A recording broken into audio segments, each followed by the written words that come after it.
आपने अक्सर 32 बिट और 64 बिट ऑपरेटिंग सिस्टम के बारे में सुना होगा या मेरे से सुना होगा कि कौन सी विंडोज़ इंस्टॉल करें 32 बिट की या 64 बिट की। तो आज की वीडियो का भी यही टॉपिक है कि what is the difference between 32 bit और 64 बिट। इसके बाद हम बात करेंगे कि व्हाट इज़ अ बिट, कि एक बिट क्या चीज़ है। तो ये सब स्टार्ट होता है एक प्रोसेसर से। आप कहेंगे कि एक ऑपरेटिंग सिस्टम और सॉफ्टवेयर ही 32 बिट और 64 बिट का हो सकता है, तो ये प्रोसेसर से ही स्टार्ट होता है। तो सबसे पहले आता है प्रोसेसर, उसके बाद आता है विंडोज़ या कोई भी ऑपरेटिंग सिस्टम, उसके बाद आते हैं सॉफ्टवेयर। मान लें कि आपका प्रोसेसर जो है वो 32 बिट का है, यानी कि 32 बिट का है। तो उसके अंदर जो आप ऑपरेटिंग सिस्टम इंस्टॉल करेंगे, जैसा कि विंडोज़ है, तो वो भी 32 बिट की इंस्टॉल होगी। और उस विंडोज़ के अंदर फ़र्ज़ करें आप कोई भी सॉफ्टवेयर इंस्टॉल करना चाह रहे हैं, VLC हो गया या कोई भी इस तरह का सॉफ्टवेयर, वो भी आपको 32 बिट का इंस्टॉल करना पड़ेगा। इसी तरह अगर आपका प्रोसेसर जो है वो 64 बिट का है, यानी 64 बिट का है, तो उसके अंदर जो ऑपरेटिंग सिस्टम इंस्टॉल होगा या विंडोज़ इंस्टॉल होगी, वो भी 64 बिट की होगी। तो उस विंडोज़ के अंदर जो भी आप सॉफ्टवेयर अपने काम का इंस्टॉल करना चाह रहे हैं, वो 64 बिट का ही होगा। इन सब को समझने के लिए आपको सबसे पहले समझना होगा कि व्हाट इज़ अ बिट, कि एक बिट क्या है। आपने अक्सर सुना होगा कि 011 लैंग्वेज है, जो कंप्यूटर लैंग्वेज है, जो कि कंप्यूटर इस्तेमाल करता है अंडरस्टैंड करने के लिए, या कोई भी चीज़ या कोई भी डाटा स्टोर करने के लिए। तो इस लैंग्वेज के अंदर हम जानेंगे कि एक बिट के अंदर कितनी वैल्यू स्टोर होती है और या कितना डाटा स्टोर होता है। तो हम देखेंगे कि एक बिट के अंदर कितना डाटा स्टोर होता है। तो एक बिट के अंदर 2 डिजिट या 2 वैल्यू स्टोर हो सकती हैं, यानी कि 0 और 1। इसी तरह जब हम 2 बिट की बात करेंगे तो हम 0 1 की बात करेंगे। और इसी तरह हम देखेंगे कि हम इसको 0 0 और इसको हम किस तरह लिख सकते हैं या इसके अंदर कितनी वैल्यू स्टोर हो सकती हैं। तो 2 बिट के अंदर 4 वैल्यू स्टोर हो सकती हैं, यानी कि 4 डिजिट का डाटा स्टोर हो सकता है। इसी तरह जो 3 बिट की बात करें तो उसके अंदर 8 वैल्यूज़ का डाटा स्टोर हो सकता है। और 4 बिट की अगर बात करें तो उसके अंदर जो 16 डिजिट या 16 वैल्यू जो है उस उतनी स्टोर हो सकती है। तो ये सब 2 की पावर पे डिपेंड करता है। 2 की पावर जितनी बढ़ती जाएगी उतना डाटा स्टोरेज बढ़ती जाएगी, यानी कि उतनी वैल्यूज़ जो है डाटा स्टोरेज की वो उतनी बढ़ती जाएगी। तो हम देखेंगे कि 32 बिट ऑपरेटिंग सिस्टम या 32 बिट में कितना डाटा स्टोर होता है। तो अगर हम 2 की पावर 32 करें तो एक लंबी कतार डिजिट की आ जाएगी, जो कि बाइट्स में हमें शो होगी। तो इसको कन्वर्ट करेंगे हम स्टैंडर्ड वैल्यू में, यानी कि जो कि याद करने के लिए, यानी कि उसको याद करना आसान हो जाए। तो हम उसको डिवाइड करेंगे 1024 के साथ। तो बाइट, जो एक बाइट है उसके अंदर 1024 बिट होते हैं। तो हम जैसे उसको डिवाइड करेंगे 1024 के साथ, तो वो KB में आ जाएगा आंसर। जो भी वैल्यू आएगी वो KB में आ जाएगी। उस वैल्यू को हम अगेन 1024 से साथ डिवाइड करेंगे तो वो MBs में कन्वर्ट हो जाएंगे। तो उस MBs का जो डाटा होगा या जितनी वैल्यूज़ होगी उसको हम दोबारा 1024 के साथ डिवाइड करेंगे तो वो 4 GB मतलब शो हो जाएगी, 4 गीगाबाइट।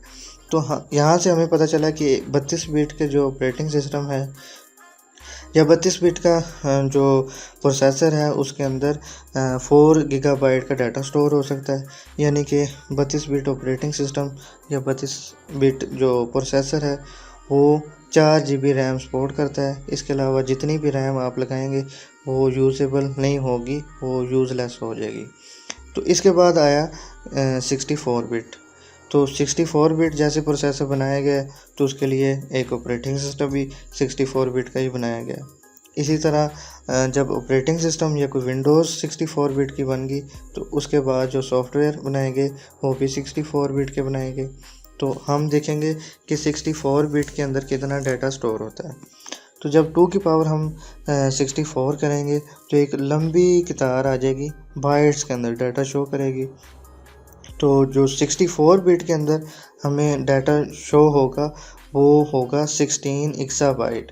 एक्साबाइट को समझने के लिए हमें सेम वही प्रोसेस करना पड़ेगा जैसे हमने 32 बिट में एक वैल्यू को कैलकुलेट किया था।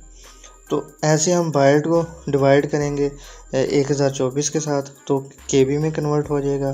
दैन उसको फिर हम 1024 के साथ डिवाइड करेंगे तो वो MBs में कन्वर्ट हो जाएगा। दैन फिर वो गीगाबाइट में कन्वर्ट होगा, दैन टेराबाइट में होगा, दैन पीटाबाइट में होगा। और उस दोबारा हम जब 1024 के साथ डिवाइड करेंगे तो वो एक्साबाइट में शो होगा। यहाँ से हमें पता चला कि एक जो 64 बिट का प्रोसेसर है वो 16 एक्साबाइट की का डाटा जो है वो स्टोर करता है, या 16 एक्साबाइट की रैम जो है वो सपोर्ट करता है।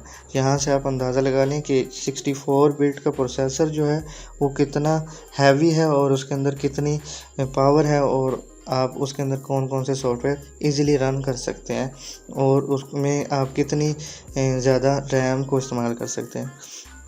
तो इसके बाद अगर देखें कि सबसे पहले जो 64 बिट का प्रोसेसर किसने लॉन्च किया था, इंटेल ने लॉन्च किया था या AMD ने लॉन्च किया था। तो सबसे पहले 2003 के अंदर जो प्रोसेसर लॉन्च हुआ था AMD ने, एथलॉन्स का X2 और ऑप्ट्रॉन का जो प्रोसेसर AMD वालों ने रिलीज़ किया था, यानी कि लॉन्च किया था 2003 के अंदर। तो अगर बात की जाए 64 बिट ऑपरेटिंग सिस्टम की रिक्वायरमेंट के साथ कि अगर 64 बिट का प्रोसेसर है तो आपकी विंडोज़ जो होगी या ऑपरेटिंग सिस्टम होगा वो भी 64 बिट का ही होना चाहिए, और उसके अंदर जो सॉफ्टवेयर्स होंगे वो भी 64 बिट के ही होंगे। तो अक्सर जो लोग हैं वो अपने ऑपरेटिंग सिस्टम के अंदर जो 64 बिट का है, जो प्रोसेसर है वो 64 बिट का है, उसके अंदर जो ऑपरेटिंग सिस्टम इंस्टॉल करते हैं वो 32 बिट का इंस्टॉल कर लेते हैं। यानी कि एक प्रोसेसर है वो 64 बिट का है तो उसके अंदर उन्होंने विंडो जो है वो 32 बिट की इंस्टॉल कर ली। तो जब वो रैम लगाते हैं 8 GB या 16 GB की या 32 GB की, जितनी भी हाई लगाते जाएंगे तो उसकी जो वहाँ पे वैल्यू शो होगी वो 4 GB यूजेबल होगी, बाकी जो होगी वो एक्स्ट्रा हो जाएगी, वो यूज़लेस हो जाएगी। इसका मतलब है कि 32 बिट का ऑपरेटिंग सिस्टम वो इस्तेमाल कर रहे हैं और 32 बिट का जो ऑपरेटिंग सिस्टम है वो उनका वेस्ट जा रहा है।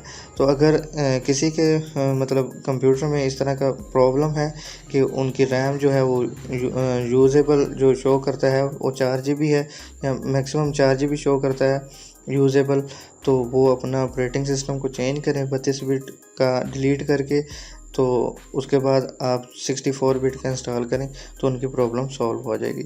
अगली वीडियो जो है वो इस पे होगी कि 32 बिट ऑपरेटिंग सिस्टम को आप किस तरह से 64 बिट ऑपरेटिंग सिस्टम के अंदर कन्वर्ट कर सकते हैं, या 64 बिट ऑपरेटिंग सिस्टम को आप किस तरह से 32 बिट के अंदर कन्वर्ट कर सकते हैं। तो वो वीडियो इस वीडियो के बाद आएगी। अगर ये वीडियो आपको अच्छी लगी तो आपने इसको लाइक कर देना है, चैनल को सब्सक्राइब कर देना है, और अगली वीडियो तक अल्लाह हाफिज़।